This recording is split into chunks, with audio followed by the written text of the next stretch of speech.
नमस्कार, मी अजिंक्य भातंब्रेकर. गाथा शौर्याची मध्ये आपल्या सर्वांचं पुन्हा एकदा स्वागत करतो. इतिहास हा भविष्याचा आरसा असतो. या आरशाकडे तुम्ही ज्या नजरेनं पाहता त्यानुसारच तुमची प्रतिमा मिळत असते. इतिहासाकडे पाहण्याची नजरच भविष्यातली प्रतिमा निश्चित करणारा मुख्य घटक आहे. इतिहासातून मिळणाऱ्या प्रेरणा या वर्तमानातील परिस्थितीतून मार्ग काढण्यासाठी आणि भविष्यातल्या वाटचालीसाठी प्रेरणादायी ठरत असतात. भारताच्या इतिहासात जर आपण डोकावून पाहिलं तर आपल्याला दुसऱ्या कुठूनही प्रेरणा उसण्या घ्याव्या लागणार नाही. इतकी प्रचंड प्रेरणादायी अशी इतिहासाच्या अनेक गोष्टी आपल्या इतिहास पुरुषांनीच निर्माण केलेल्या आहेत. आता फक्त त्याच इतिहासाचा पुनर्जागर करण्याची गरज आहे. छत्रपती संभाजी महाराजांसारखे युवकांना प्रचंड प्रेरणादायी ठरतील असे इतिहास पुरुष आपल्याकडे होऊन गेले. फक्त 32 वर्षाच्या आयुष्यात त्यांनी जे काही कार्य उभं केलं ते सर्वसामान्य माणसाच्या दैनंदिन जीवनातील सर्वच क्षेत्रांना स्पर्श करून जाणार आहेत. त्यांच्या जगण्या आणि मरण्यातही जो पराक्रमाचा इतिहास आहे तो आज आपण जाणून घेणार आहोत. अनन्वित अत्याचार सहन करूनही धर्मांतर करायला त्यांनी स्पष्टपणे नकार दिलेला होता. धर्माभिमानी असणारे संभाजी महाराज एक असामान्य व्यक्तिमत्व होतं. अचाट धैर्य, अजोड असा पराक्रम, असामान्य शौर्य आणि प्रयत्नांची पराकाष्ठा करून शिवाजी महाराजांनंतर सलग 9 वर्ष संभाजी राजांनी स्वराज्य टिकवलं. मुघल, आदिलशहा, सिद्धी, पोर्तुगीज आणि अंतर्गत शत्रूंचा छडा लावत त्यांनी शत्रूंना चांगलंच झुंजवलं. राजकारण, मुत्सद्देगिरी, समाजकारण आणि धर्मकारण यांच्यात मुरलेले संभाजीराजे रणांगणावरचेही शेर होते. स्वकीयांनी जर फितुरी केली नसती तर संभाजीराजे केव्हाच कुणाच्याही हाती लागले नसते. वादळाप्रमाणे शत्रूवर चाल करून जायची त्यांची पद्धत अतिशय लाजवाब अशी होती. अशा या पराक्रमी संभाजी राजांचा जन्म 14 मे इसवी सन 1657 ला किल्ले पुरंदर इथं झाला. शिवाजी महाराजांसारख्या युग पुरुषाचे पुत्र असल्यामुळे रणांगणावरील मोहिमा आणि राजकारणातले डावपेच यांचं बाळकडू त्यांना लहानपणापासूनच मिळालेलं होतं. संभाजी महाराजांचा जन्म झाल्यानंतर अवघ्या 2.25 वर्षात आई सईबाईंचं निधन झालं. त्यानंतर आईच्या मायेनं जिजाऊ मासाहेबांनी त्यांना वाढवलं. संभाजी महाराज हे दिसायला राजबिंडे होते. उंची 6 फूट 3 इंच होती. धाडसी आणि हजरजबाबी होते. त्यांच्या हजरजबाबी आणि रोखठोक बोलण्यामुळेच त्यांना स्वराज्यात देखील बरेच शत्रूही निर्माण झाले. 1672च्या सुमारास हिंदुस्थानात प्रवास करणाऱ्या ॲबे कॅरे नावाच्या एका फ्रेंच प्रवाशानं संभाजी महाराजांचं केलेलं वर्णन त्यांच्यातल्या कुशल राज्यकर्त्याची पावती द्यायला पुरेसं आहे. ते म्हणतात, हा युवराज लहान आहे तरी धैर्यशील व आपल्या बापाच्या कीर्तीस साजेल असाच शूरही आहे. शिवाजी महाराजासारख्या युद्ध कुशल पित्याच्या बरोबर राहून तो युद्धकलेत तरबेज झालेला असून चांगल्या वयोवृद्ध सेनापतीचीही बरोबरी करील इतका तो तयार आहे. तो मजबूत बांध्याचा असून अतिस्वरूपवान आहे. त्याचे सौंदर्य हाच सैनिकांचे त्याच्याकडे आकर्षण वाढविणारा मोठा गुण आहे. संभाजीराजे अभ्यासातही अत्यंत हुशार होते आणि म्हणूनच 21व्या शतकात आजच्या मुलांना छत्रपती संभाजी महाराजांची तल्लख बुद्धिमत्ता आणि कमी वयात आलेली समज सांगणं गरजेचं आहे. कारण लहान वयातच संभाजी महाराजांनी अनेक भाषा आत्मसात केलेल्या होत्या. संस्कृत भाषेवर तर त्यांचं विशेष प्रभुत्व होतं आणि प्रशासन कसं चालवावं यावर आधारित बुद्धभूषणम नावाचा संस्कृत ग्रंथही त्यांनी लिहिला. त्यानंतर नायिकाभेद, नखशिख, 7 शतक हे ब्रज भाषेतले ग्रंथ सुद्धा त्यांनी लिहिले. असं असून देखील संभाजी महाराज साहित्यिक म्हणून आजही उपेक्षित राहिले हे खरं दुर्दैव आहे. ते नुसतेच राज्य धुरंधर होते असं नाही, तर ते भाषा कोविद म्हणता येईल असंही होतं. त्यांना मराठीच्या व्यतिरिक्त संस्कृत, फारसी ह्या भाषा सुद्धा येत आणि त्याच्याचमुळे संभाजीराजांनी संस्कृतमध्ये काव्यरचना सुद्धा केली. गागा भट्टांसारख्या संस्कृत पंडितानं समनयन नावाचा ग्रंथ लिहून संभाजी महाराजांना तो अर्पण केलाय. संभाजी महाराजांचा उल्लेख त्यांनी ज्याच्या तलवारीच्या पराक्रमाने दिशा उजळून गेल्या आहेत असा केलेला आहे. एका हातात तलवार आणि दुसऱ्या हातात लेखणी घेऊन इतिहास घडवणारे आणि इतिहास लिहिणारे संभाजी महाराज जगात एकमेव आहेत. छत्रपती शिवाजी महाराजांचा राज्याभिषेक झाल्यानंतर दक्षिणेत दिग्विजय करण्यासाठी कर्नाटक स्वारीवर जाताना संभाजीराजांना शृंगारपूरला राहण्याची अनुज्ञा दिली होती. काही इतिहासकारांच्या मते कदाचित सावतराई सोयराबाईंच्या सहवासात त्यांना रायगडावर ठेवणं महाराजांना इष्ट वाटलं नसावं, तर काहींच्या मते दिलेर खानला खेळवत ठेवण्यासाठी महाराजांनीही खेळी केल्याचं म्हटलंय. कारण शिवाजी महाराज दक्षिणेत दिग्विजय करत असताना औरंगजेबानं दिलेर खानला मराठा साम्राज्य नष्ट करण्यासाठी 15,000ची फौज देऊन चाल करून पाठवलं होतं. शिवाजी महाराज स्वराज्याबाहेर असताना एवढ्या मोठ्या फौजेला तोंड देणं हे खरं तर खूप जिकिरीचं काम होतं. त्यात अनेक मावळ्यांचा हकनाक बळी गेला असता. म्हणून दिलेर खान मराठा साम्राज्यात पोहोचल्यानंतर संभाजी महाराजांनी दिलेर खान बरोबर पत्रव्यवहार सुरू केला. यात त्यांनी स्वराज्यात त्यांची होणारी हेळसांड बोलून दाखवली. दिलेर खान यावर आनंदी झाला आणि त्यानं संभाजी महाराजांपुढे मैत्रीचा हात पुढे करत मुघल साम्राज्यात येण्याची विनंती त्यांना केली. संभाजी महाराजांनी अत्यंत सावध आणि सावकाश भूमिका घेतली. छत्रपती शिवाजी महाराज हे स्वराज्याबाहेर असल्याने, स्वराज्याची जबाबदारी आमच्याकडे असल्याने तुर्तास आम्हास आपल्याकडे येणे शक्य नाही असं म्हणत संभाजी महाराजांनी दिलेर खानाला अनेक महिने असंच खेळवत ठेवलेलं होतं. मुघल साम्राज्यात आल्यास त्यांना कितीची मनसबदारी मिळणार, त्यांचं पद काय असणार, यावर संभाजी महाराज दिलेर खान यांच्या जवळपास 6 पत्रव्यवहार झाले. त्यात प्रत्येक वेळी संभाजी महाराजांनी औरंगजेबाची परवानगी मागितली असल्यानं प्रत्येक पत्रासाठी दिलेर खानाला औरंगजेबाची परवानगी घेण्यासाठी त्याच्या माणसांना दिल्लीला पाठवावं लागत होतं. यात अनेक महिन्यांचा काळ लागत होता आणि अशा प्रकारे पत्रव्यवहार सुरू असल्यामुळे एवढी मोठी फौज घेऊन चालून आलेला दिलेर खान अनेक महिने एकाच ठिकाणी अडकून पडला होता. त्याची फौज विना लढाई असल्याने सुस्तावली देखील होती. दिवसेंदिवस फौजेचा खर्च वाढत होता. संभाजी महाराजांनी राजकारणातील गनिमी कावा करत दिलेर खानला स्वराज्यात चांगलंच अडकून ठेवलं होतं. परंतु छत्रपती शिवाजी महाराज एप्रिल ते मे 1678 दरम्यान कर्नाटकच्या स्वारीवरून परतल्यानंतर महाराजांनी त्यांना सज्जनगडावर जाण्याचा आदेश दिला. संभाजीराजे सज्जनगडावर गेले आणि 1 महिन्यानंतर 13 डिसेंबर 1678ला स्वराज्यातून शत्रू पक्षात सामील झाले. संभाजीराजांचं कर्तृत्व खरं सुरू झालं ते शिवछत्रपतींच्या मृत्यू. त्याच्या अगोदरचा कालखंड जो आहे त्यांचा, त्याच्यात काही काळ ते महाराजांपासून दूर सुद्धा गेलेले होते, मुघलांना जाऊन मिळालेले होते. नंतर ज्या वेळेला शिवछत्रपतींचा मृत्यू झाला त्यावेळेला त्यांनी जबाबदारीनं हे राज्य हातात घेतलं आणि त्याचा विस्तार केला. दिलेर खानानं याचा फायदा घेत मराठी मुलखातले प्रदेश जिंकायला सुरुवात केली. दोघांनी काही गड घेतले. त्यात 17 एप्रिल 1679ला भूपाळगड जिंकला. 700 माणसे कैद केली. त्यातील प्रत्येकाचा एक हात कापून त्यांना सोडून दिले असे काही इतिहासकारांचं म्हणणं आहे. पण स्वराज्य रक्षक संभाजी मालिकेत वेगळं दाखवलं असून त्यात मावळ्यांचे हात तोडण्यास संभाजी महाराजांनी विरोध केला होता असं दाखवलंय. दाखवलेल्या या प्रसंगामध्ये इतिहासकारांच्या मध्ये मतभेद आहेत. त्यानंतर संभाजी महाराज आणि दिलेर खान यांनी काही ठाणी घेत मंगळवेढ जिंकून विजापूरच्या बाजूला गेले. त्यांनी जालगिरी, तिकोटा, होनवड या मार्गाने अथणी गाठली. संभाजी महाराज आणि दिलेर खान यांच्यात मतभेद वाढत होते. संभाजी महाराजांना अनेक निर्णयात डावललं गेल्यानं संभाजी महाराज दिलेर खानावर नाराज होते. याच सुमारास दिलेर खान आणि संभाजी महाराजांमध्ये मतभेद झाले. राजे गुप्तपणे स्वराज्यात पन्हाळ्याला आले आणि 21 डिसेंबर 1679ला छत्रपती शिवाजी महाराजांनी संभाजी महाराजांना पन्हाळ्यावर नजरकैदेत ठेवलं.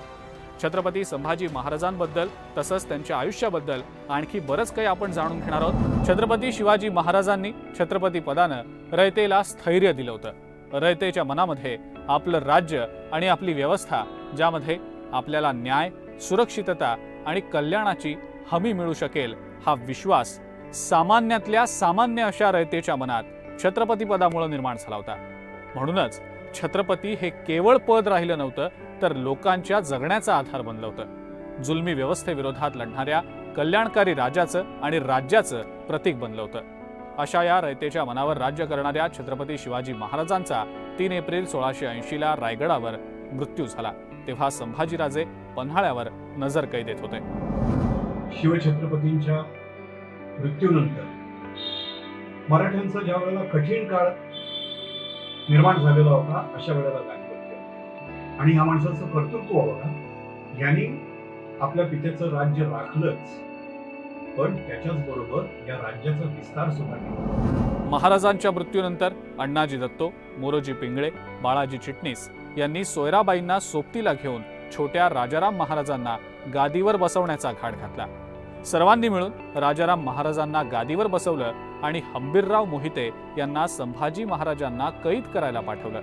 परंतु सोयराबाईंचे बंधू हंबीरराव मोहिते यांनी हा खेळ मोडीत काढत संभाजी महाराजांना पन्हाळगडावरनं सोडवलं आणि मग संभाजी महाराजांनी रायगड ताब्यात घेतला आणि स्वराज्य द्रोहाचा खेळ मांडलेल्या कारभाऱ्यांना कैद करून स्वतःचा राज्याभिषेक करून घेतला आणि शंभूराजे रयतेचे दुसरे छत्रपती झाले.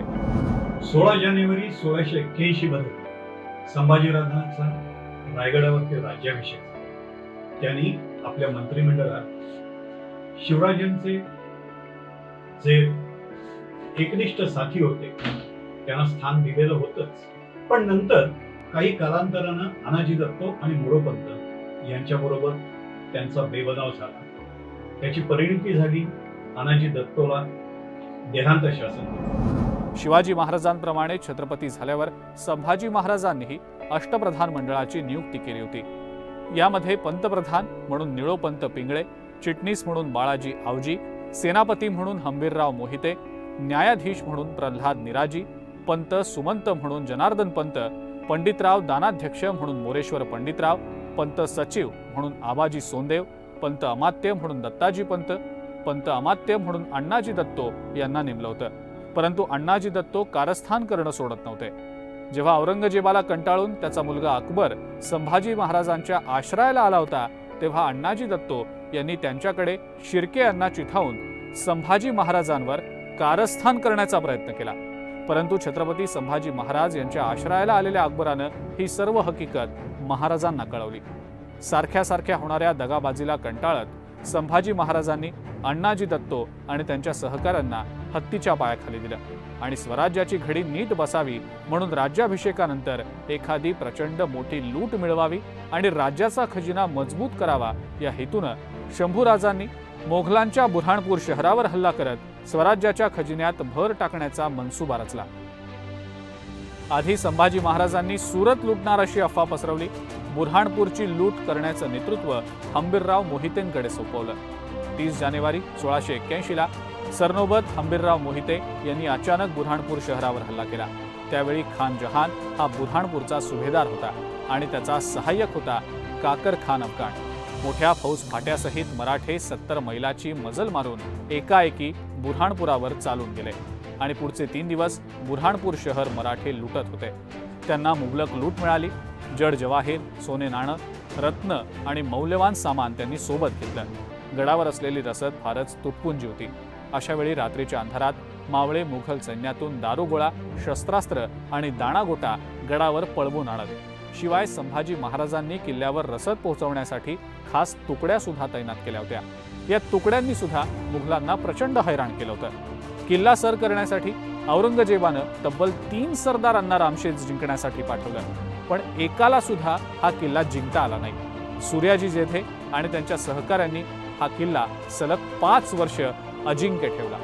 याच दरम्यान औरंगजेबाचा चौथा मुलगा अकबर यानं औरंगजेबाविरोधात बंड केलं आणि संभाजी महाराजांनी त्याला आपल्याकडे आसराही दिला आणि अकबरची बहीण झीनत हिला त्यांनी एक पत्र लिहिलं जे औरंगजेबाच्या माणसांच्या हाती लागलं आणि नंतर ते पत्र भर दरबारात औरंगजेबाला वाचून दाखवलं गेलं. ते पत्र असं होतं: तुमचे बंधू शहजादे अकबर यांनी हिंदुस्थान सोडण्यापूर्वी आम्हाला तुमच्याबद्दल सांगितलं. तुम्ही त्यांना पत्र पाठवलं होतं. त्याचा जबाब त्यांनी तुम्हाला परत पाठवला नव्हता. तो निरोप त्यांनी जाताना आमच्याकडे देऊन ठेवलाय. तो असा: बादशहा सलामत हे नुसते मुसलमानांचे बादशहा नाहीत. हिंदुस्थान रयत वेगवेगळ्या धर्माची आहे. त्या साऱ्यांचेच हजरत बादशहा आहेत. जी गोष्ट मनात ठेवून ते दख्खनच्या पठारावर आले ती आता साध्य झालेली आहे. त्यात समाधान मानून त्यांनी आता हिंदुस्थानात परत कूच करावं. एकदा त्यांच्या तावडीतून आम्ही आणि आमचे तीर्थरूप सुखरूप सुटून आलो आहोत, पण बादशहा अशीच आपली जिद्द चालवणार असतील तर आमच्या पकडीतून मात्र ते सुटून परत हिंदुस्थानात जाऊ शकणार नाहीत. तशीच त्यांची इच्छा असेल तर त्यांनी आपल्या कबरीसाठी या दख्खनमध्ये लवकरच जागा शोधलेली बरी. हे पत्र वाचल्यावर औरंगजेबाची हालत काय झाली असेल याची आपण फक्त कल्पनाच करू शकतो. पुढे बापाविरोधात बंड करून आलेल्या अकबर दक्षिणेतील तीव्र प्रतिकारामुळे इराणकडे रवाना झाला आणि संभाजीराजांशी अकबराशी असलेले संबंध अखेरपर्यंत केवळ औपचारिकच राहिले. त्याचा फारसा उपयोग झाला नाही. छत्रपती शिवाजी महाराज नेहमी म्हणायचे, जो सागरावर वर्चस्व गाजवेल त्याच्या सीमा दिल्ली आणि यमुनेच्या तख्ताला भिडतील. शिवाजी महाराजांच्या काळामध्ये अपूर्ण राहिलेली कुलाबा किल्ल्याची तटबंदी संभाजी महाराजांनी अवघ्या 6 महिन्यात पूर्ण करून घेतली. बाणकोट इथं भेट देऊन जहाज बांधणीसाठी प्रोत्साहन दिलं. महाड, कल्याण, जैतापूर, राजापूर असे अनेक ठिकाणी महाराजांनी जहाज बांधणीचं काम अहोरात्र करून घेतलं. अरबांचा सेनापती जंगे खान यानं पाण्यातील युद्धाचं प्रशिक्षण मावळ्यांना दिलं. स्वराज्याचे आरमार गोऱ्यांच्या तुलनेमध्ये आधुनिकतेच्या बाबतीत कुठेही मागे पडणार नाही याची संभाजीराजांनी दक्षता बाळगली. 26 एप्रिल 1684ला छत्रपती संभाजी महाराजांनी बिरवाडीच्या किल्ल्यामध्ये इंग्रजांसोबत करार केला. या करारामध्ये शेवटचं कलम होतं, स्वराज्याच्या हद्दीतील कोणीही मनुष्य मात्रास गुलाम म्हणून किंवा धर्मांतर करून ख्रिस्ती करण्यासाठी इंग्रजांना विकत घेण्यावर निर्बंध. आमिषाच्या बळावर किंवा मारून मुटकून धर्मांतर होऊ नये यासाठी धर्मांतर बंदीचा कायदा करणारा राजा म्हणूनही भारतानं छत्रपती संभाजी महाराजांना लक्षात ठेवायला हवं होतं. कोकण प्रांत सह्याद्रीच्या डोंगर रांगांपासून जवळपास खानदेश, नागपूर पर्यंत आणि दक्षिण भारतात संभाजी छत्रपतींनी आपलं राज्य वाढवलं. यांचा कार्यकाळ केवढा आहे? फार छोटा कार्यकाळ. साधारणतः जानेवारी 1681 ते 1689 हा एवढासा छोटासा काळ त्यांना राज्य करता आला. अगदी 350 वर्षांपूर्वी अशा प्रकारे गुलामगिरी विरोधात, वेठबिगारी विरोधात, बाल कामगारांविरोधात आणि धर्मांतराबाबत कायदे करून एक आदर्श राजा असल्याचं संभाजी महाराजांनी सिद्ध केलं. संभाजी महाराजांनी पाहता पाहता स्वराज्यात 5000 किलोमीटरची भर घातली. त्यांनी दक्षिणेवर 2दा स्वारी करून केरळ, कर्नाटक आणि तामिळनाडू प्रांत स्वराज्याला जोडलं. जंजिराजवळ फेसाळलेल्या लाटांना ठेचत 800 मीटर लांबीचा पूल बांधला. आरमार वाढवलं. सागरालाही आपल्या कवेत घेतलं. स्वराज्यामध्ये 4 नवीन किल्ल्यांची भर घातली. जगातील पहिला तरंगता तोफखाना निर्माण केला. युद्धभूमीवरील गरज लक्षात घेऊन फक्त 1 महिन्यात जगातलं पहिलं बुलेट प्रूफ जॅकेट तयार करण्याची कामगिरी त्यांनी करून दाखवली. स्वराज्याचा पहिलाच स्वतंत्र दारुगोळा कारखानाही त्यांनी सुरू केला. असे हे पराक्रमी संभाजी महाराज केवळ 24 वर्षांचे असतानाच औरंगजेब, पोर्तुगीज, सिद्दी आणि इंग्रजांसारख्या कपटी गनिमांनी वेढलेले होते, घेरलेले होते. गनिमांकडे दांडगा अनुभव होता, पण संभाजी महाराजांकडे होती महत्वाकांक्षा. आणि याच महत्वाकांक्षेच्या जोरावर त्यांनी पुढे सर्वच गनिमांना अक्षरशः सळो की पळो करून सोडलं होतं. जंजिराच्या सिद्धीला तर त्यांनी एवढं जेरीला आणलेलं होतं की सिद्धी हा जवळपास शरण येण्याच्या विचारात होता. पण दुर्दैवानं त्यावेळेला औरंगजेबाची आक्रमण झालं आणि संभाजीराजांना जंजिऱ्याची मोहीम आवर्ती घ्यायला लागली. गोव्याच्या पोर्तुगीजांच्या विरुद्ध संभाजीराजांनी जी मोहीम केलेली होती तीही अशीच त्यांना अर्धवट सोडायला लागली. कारण का मुघलांचा दबाव त्यावेळेला महाराष्ट्रात वाढत चाललेला. पुढे सिद्धी आणि पोर्तुगीज यांना नमवण्यासाठी बाजीराव पेशव्याला आपली मोहीम हातात घ्यायला लागली. हे काम जर का संभाजी महाराजांच्या हातून झालं असतं तर भारताचा इतिहास कदाचित वेगळा झाला. गोव्यातील पोर्तुगीजांविरोधात जेव्हा त्यांनी मोहीम उघडली होती तेव्हा स्वतःहून खाडीत उतरून त्यांनी सैन्याचं नेतृत्व केलं. कोकणातल्या रयतेची धर्माच्या नावाखाली पिळवणूक करणाऱ्या धर्मांधांना संभाजी महाराजांनी जन्माची अद्दल घडवली. प्रजा आता त्यांच्यामध्ये छत्रपती शिवाजी महाराजांना पाहू लागली होती. लहान असताना ज्या औरंगजेबासमोर ते नाईलाजानं झुकले होते त्याच औरंगजेबाची झोप त्यांनी उडवलेली होती. संभाजी महाराजांच्या सततच्या हल्ल्यांमुळे औरंगजेब संतापला होता. संभाजी महाराजांचा बिमोड करण्यासाठी नाईलाजानं तो दक्षिणेकडे आला होता. इतकं मोठं सैन्य, मोठमोठे सरदार आणि स्वतः दिल्लीचा बादशहा दक्षिणेत आलेला असतानाही त्याच्या मार्गातून हटतील ते संभाजी महाराज कुठले? 5 लाखांची फौज घेऊन चालून आलेल्या औरंगजेबाला तुटपुंज्या 70,000 फौजेनिशी सामोरं जात स्वराज्याचं त्यांनी रक्षण केलं.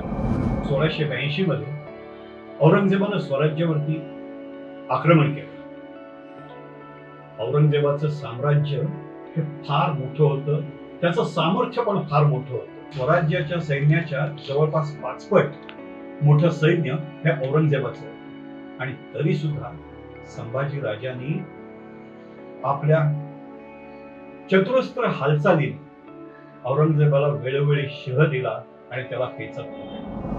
विचार करा, कुठे ती 5 लाखांची फौज आणि कुठे ते 70,000चं सैन्य. पण सैन्याला आपल्या छत्रपतींवर विश्वास होता. त्यामुळे प्रत्येक जण मोघलांशी लढला आपल्या स्वराज्यासाठी आणि आपल्या छत्रपती संभाजी महाराजांसाठी. आणि अशातच 1689च्या सुरुवातीला संभाजीराजेंनी त्यांच्या महत्त्वाच्या सरदारांची बैठक कोकणातल्या संगमेश्वर इथं आयोजित केली होती. 1 फेब्रुवारी 1689ला बैठक संपून संभाजीराजे रायगडाकडे रवाना होत असतानाच औरंगजेबाचा सरदार मुकर्रब खान यानं संभाजी महाराजांच्या 300-400च्या तुकडीवर आपलं 3000चं सैन्य घेऊन चालून आला. मराठ्यांच्या आणि शत्रूच्या सैन्यामध्ये मोठी चकमक उडाली. मराठ्यांचं संख्याबळ कमी होतं. प्रयत्नांची शर्थ करूनही मराठे शत्रूचा हल्ला परतवून लावू शकले नाहीत आणि शत्रूने संभाजीराजांना आणि त्यांच्या सोबत असलेल्या कवी कलश यांना जिवंत पकडलं. स्वराज्याचा अमूल्य हिरा आपले छत्रपती संभाजी महाराज आपल्याच मातीतल्या फितुरांमुळे वैऱ्यांच्या मगर मिठीत सापडले. पकडलेल्या संभाजी महाराज आणि कवी कलश यांना बहादूरगडमध्ये नेण्यात आलं, जिथं औरंगजेबानं संभाजी महाराजांना मराठ्यांसह आपल्या किल्ले खजिना मुघल साम्राज्याला बहाल करायला सांगितलं गेलं. परंतु झुकेल तो मराठा राजा कसला, मोडेन पण वाकणार नाहीचा नारा देत मराठा साम्राज्याचा राजा मुघलांचे अत्याचार सोसत राहिला. औरंगजेबाच्या सैन्यानं, मुबारक खानाच्या सैन्यानं संगमेश्वरला संभाजीराजांना पकडलं.